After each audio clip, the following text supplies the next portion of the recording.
đôi môi thắm nồng, má em ửng hồng. Em chưa lấy chồng thì về anh trông. Anh chưa có ai, tương lai rộng dài.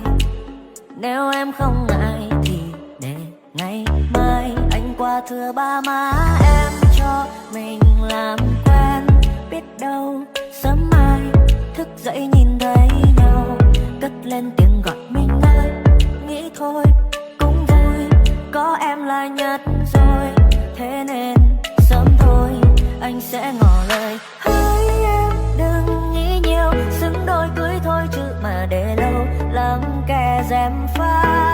Ôi hỡi em đừng nghĩ nhiều, xứng đôi cưới thôi chứ mà để lâu sợ ta lỡ mất duyên chung một đời.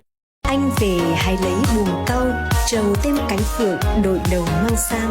Anh về thưa với họ hàng, bốn bên hai họ anh sang sức mình.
Còn gì mà tính em ơi, thôi lên kiều quá với anh. Đời này được có bao lâu, yêu mình em mãi thôi. Họ hàng mình kết thông gia, ông bà ta sẽ vui. Thiệp hồng ngày cưới trao tay, ta sẽ xứng nhau mình ơi. Còn ông Tư làng bên đã kết hôn kìa, em ok là anh sẽ rước em về. Mình thưa ba má tính cái chuyện trầu cao, một lòng son sắc nguyện tròn đời mình bên nhau.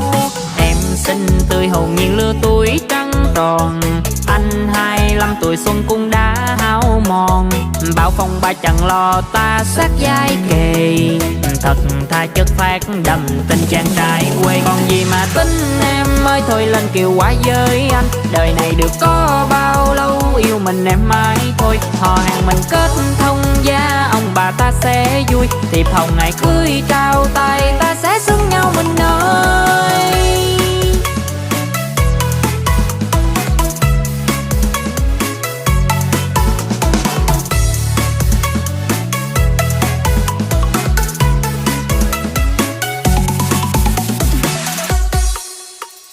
Quê hương anh đồi xanh bát ngát nghiêng bình, quê hương em còn hoa thơm ngát hương tình.